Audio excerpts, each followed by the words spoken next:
प्रणाम my dear students. सो बेटा, आज हम जो टॉपिक हमने पढ़ा है अब तक hello alkane and hello Areen का, उसी के कुछ इंपॉर्टेंट क्वेश्चन है वो हम डिस्कस करते हैं। ठीक है, तो हमारा फर्स्ट क्वेश्चन आप देखिए। पहला क्वेश्चन है बेटा, the IUPAC name of allyl chloride is. तो बेटा मैंने आपको बता रखा है एलाइल क्या होता है, डबल बॉन्ड वाले कार्बन का नेक्स्ट कार्बन। तो ये दोनों आपके डबल बॉन्डेड कार्बन है, ये इसका हुआ नेक्स्ट कार्बन। ठीक है, अब अलाइल तो ये हो गया। अब अलाइलिक कार्बन पे क्या लग रहा है, क्लोराइड। क्लोराइड का मीनिंग क्या हुआ, Cl लग रहा है। ओके बेटा, चलिए अब इसकी वैलेंसीज आप पूरी कर दीजिए। तो ये कुछ ऐसा कंपाउंड बना, ये आपका है एलाइल क्लोराइड। तो अब इसका आप IUPAC नेम देख लीजिए। डबल बॉन्ड और सब्स्टिट्यूएंट में से पहले किसको प्रेफरेंस देंगे, डबल बॉन्ड को। तो ये होगा इसका नाम 1 2 3। 3 पर क्या है बेटा, क्लोरो। नंबरिंग में 3 कार्बन है प्रोप, और 1 पे क्या है, इन। तो इस पहले क्वेश्चन का आंसर कौन सा जाएगा, ऑप्शन नंबर 1 आपका होगा। 3 क्लोरोप्रोप 1 इन। कर लेंगे बेटा। चलिए अब इसके बाद नेक्स्ट क्वेश्चन आप देखिए। Only 2 isomeric monochloro derivatives are possible for. Only 2 isomeric monochloro derivatives are possible from. आपको बेटा 2 आइसोमर बनाने हैं। कैसे, मोनोक्लोरो। पहला है एन पेंटेन से। अब इसमें तो क्लोरो कंपाउंड चलो देखते हैं। दूसरा सी है बेंजीन से, बी है 2,4 डाइमिथाइल पेंटेन से, और डी आपका है 2 मिथाइल प्रोपेन से। तो बेटा क्वेश्चन क्या समझा रहा है, ध्यान से आप देखिए। आपको 2 आइसोमेरिक मोनोक्लोरो डेरिवेटिव बनाने हैं। ठीक है, तो मान लीजिए बेटा मैंने एन पेंटेन लिया। मान लीजिए हमने क्या लिया बेटा, एन पेंटेन। एन पेंटेन क्या होता है, CH3 CH2 CH2 CH2 CH3। अब आपको इसका मोनोक्लोरो डेरिवेटिव बनाना है, मीन्स आपको इस पे एक Cl लगाना है। तो बेटा एक Cl लगाने की यहाँ 3 पॉसिबिलिटी है। यहाँ भी आ सकता है Cl, यहाँ भी आ सकता है, और यहाँ भी। 3 क्या क्या बन सकते हैं, 1 क्लोरोपेंटेन। ठीक है, दूसरे में क्या हो जाएगा 2 क्लोरोपेंटेन, थर्ड में क्या हो जाएगा 3 क्लोरोपेंटेन।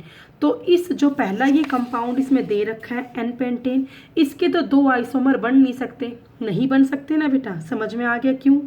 चलिए अब बात है बेंजीन की।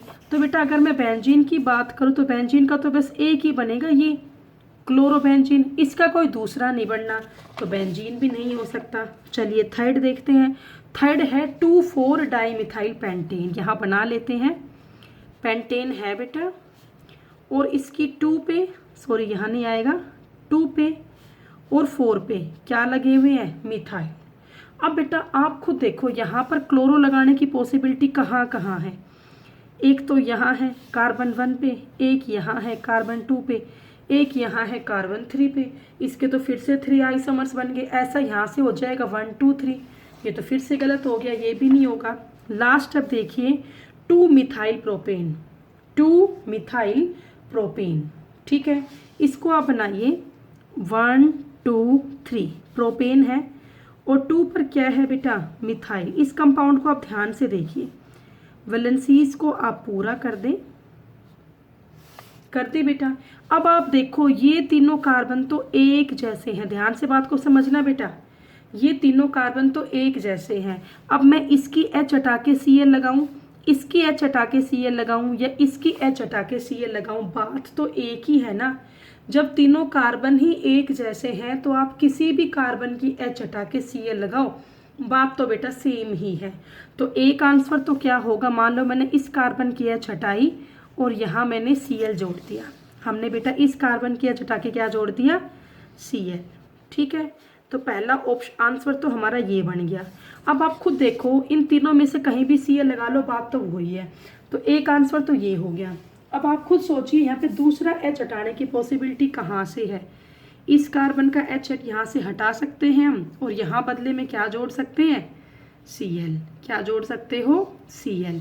तो एक Cl यहाँ आने की पॉसिबिलिटी है और एक यहाँ, एक बार में एक जगह ही आएगा। तो इसका आंसर क्या हुआ, ऑप्शन नंबर डी हुआ 2 मिथाइल प्रोपेन। ठीक है बेटा।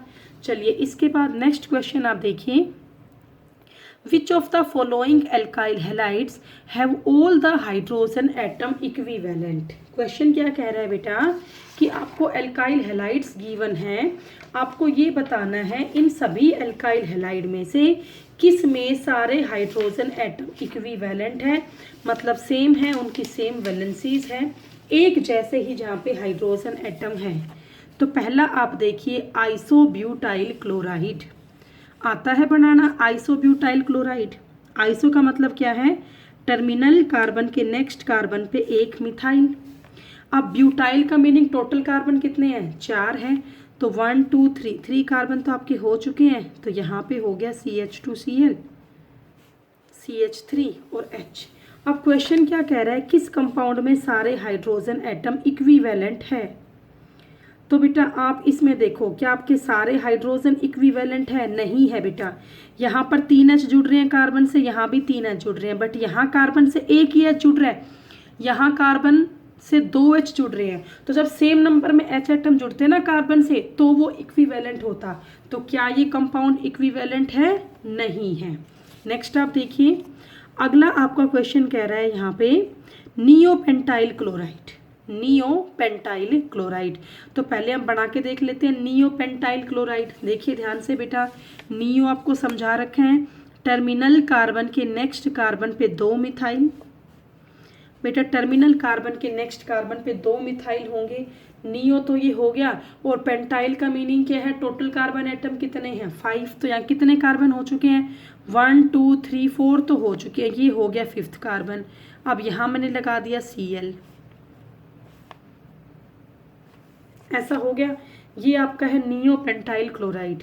तो अब आप यहाँ देखो बेटा, क्या आपके यहाँ सभी कार्बन के पास बराबर हाइड्रोजन है, ये बराबर है, यहाँ बराबर थी, यहाँ बराबर थी, 3 जगह तो बराबर है, तीनों कार्बन के पास 3 H है। लेकिन देखो यहाँ फिर से गड़बड़ हो गई ना, यहाँ इस कार्बन के पास कितनी H है, 2H है, यहाँ सिस्टम फिर से अलग हो गया, तो ये इक्विवेलेंट नहीं रहा।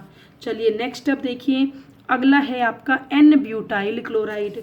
N का मतलब क्या होता है, स्ट्रेट चेन, तो सिंपल ये होगा, ब्यूटाइल में तो 4 कार्बन है बस, और क्लोराइड लगा दिया Cl। तो अब आप बताओ क्या ये सारी हाइड्रोजन इक्विवेलेंट है, बिल्कुल नहीं है, नहीं है ना बेटा। यहाँ हर एक कार्बन को आप देखो, इस पे 3H है, बाकी सबके पास 2 2 है, तो ये तीनों तो इक्विवेलेंट है, बट ये तो इनसे अलग हो गया ना, ये इक्विवेलेंट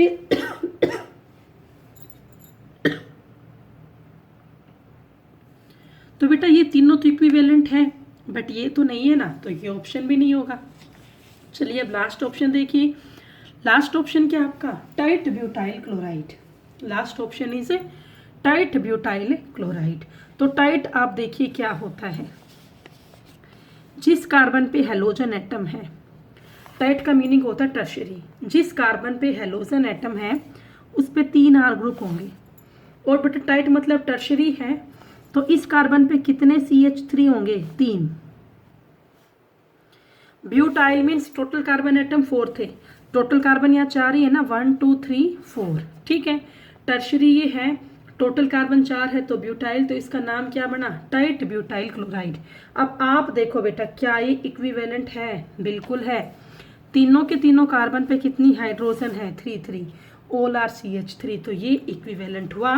तो इसका आंसर कौन सा होगा, ऑप्शन नंबर 4 आपका होगा, टाइट ब्यूटाइल क्लोराइड। चलिए नेक्स्ट क्वेश्चन देखते हैं, क्वेश्चन नंबर 34 आपका कह रहा है, जो थायोनिल क्लोराइड है, बेटा थायोनिल क्लोराइड क्या होता है, बताया था आपको, SOCl2। Thionyl chloride is preferred in the preparation of chlorine compounds from alcohol because. Question कह रहा है बेटा, जो थायोनिल क्लोराइड है इसको हम प्रेफर करते हैं in the preparation of chlorine compound from alcohol because, ठीक है। क्वेश्चन ये कह रहा है बेटा, आप देखिए ध्यान से, यहाँ पे हमने एक एल्कोहल ली ROH, और इसकी रिएक्शन हम कर रहे हैं SOCl2 के साथ, तो क्या बन जाता है, RCl प्लस SO2 गैस निकलती है, प्लस में HCl गैस निकलती है, ठीक है बेटा। तो मैंने आपको पहले भी बताया है कि ये मेथड सबसे ज़्यादा इंपॉर्टेंट क्यों है, क्योंकि यहाँ जो दोनों आपके साइड प्रोडक्ट है SO2 भी और HCl भी, दोनों ही गैसियस स्टेट में प्रेजेंट होते हैं, ठीक है। और gaseous state easily escape out हो जाएगा। तो यहाँ पर आप देखिए कौन सा ऑप्शन आएगा, सेकेंड ऑप्शन ही आएगा ना, कि जो आपके बाई प्रोडक्ट है कौन कौन से, SO2 एंड HCl, वो दोनों ही आपके कैसे हैं, गैसियस स्टेट के हैं, ठीक है। तो बाई प्रोडक्ट्स जो आपके हैं these are the escapable gases, वो बेटा गैसेज हैं, वो इजिली आपकी रिमूव होके चली जाएगी। ओके, चलिए बेटा अब इसके बाद नेक्स्ट क्वेश्चन आप देखिए। अगला क्वेश्चन आपका कह रहा है the isomer of bromobutane, the isomer of bromobutane with the lowest boiling point is. यहाँ बेटा आपको ब्रोमोब्यूटेन के 4 आइसोमर दे रखे हैं। वो चारों आइसोमर्स क्या क्या है, एन ब्यूटाइल ब्रोमाइड, टाइट butyl bromide, isobutyl bromide and sec butyl bromide, ठीक है बेटा। तो मैंने आपको समझा रखा है, अगर आपके आइसोमर्स होते हैं normal, iso and neo, normal, iso and neo, इन तीनों में से नॉर्मल, आइसो और नियो में सबसे हाई बॉइलिंग पॉइंट किसका होता है, नॉर्मल का होता है।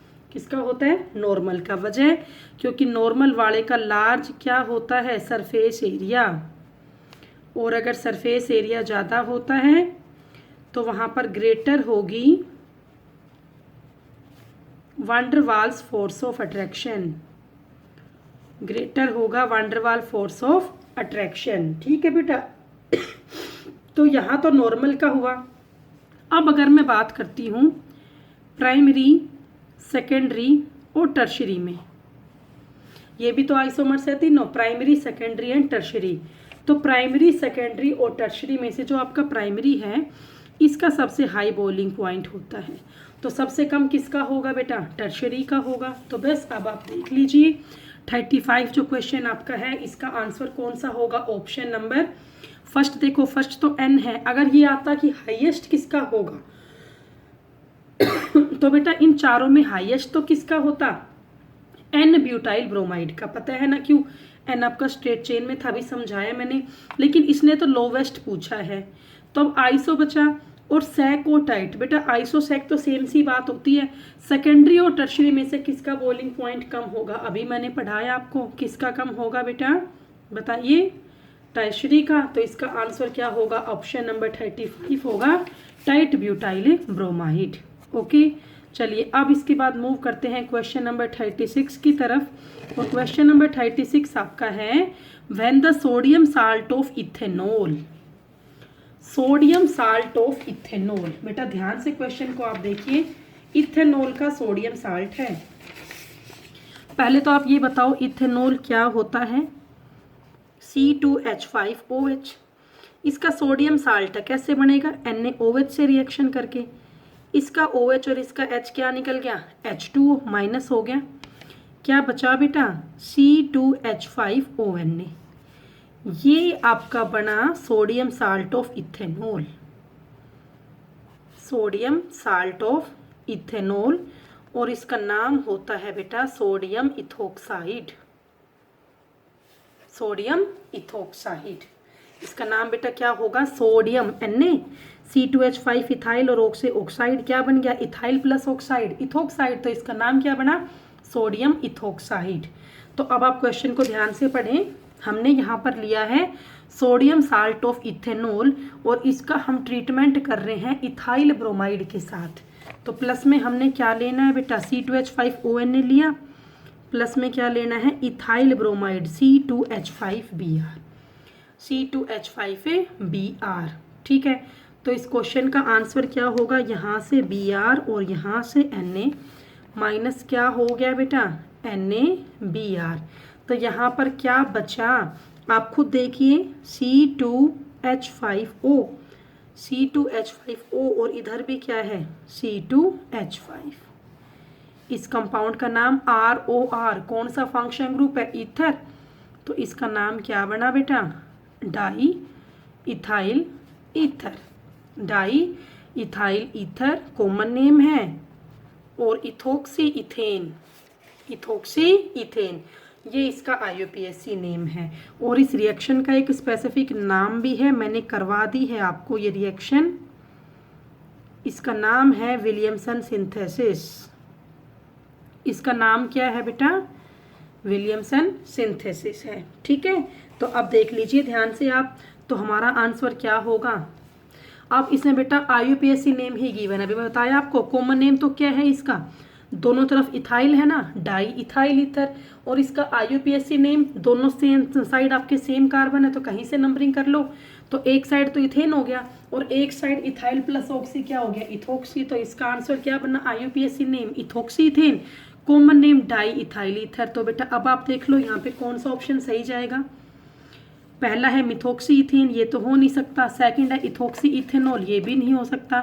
थर्ड आपका है मिथाइल इथाइल कीटोन, ये भी नहीं होगा। तो इसका आंसर कौन सा जाएगा? ऑप्शन नंबर 4 जाएगा, इथोक्सी इथेन। Ethoxy ethane. ठीक है बेटा, तो ये मैंने आपको कुछ क्वेश्चन है यहाँ पे डिस्कस करवाए हैं।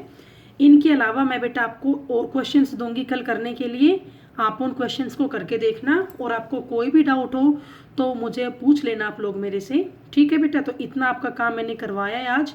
ये MCQ क्वेश्चंस है, कुछ मैं आपको करने के लिए दूंगी, उनकी प्रैक्टिस आप करना। ओके बेटा, thank you so much, have a nice day, stay safe, stay happy.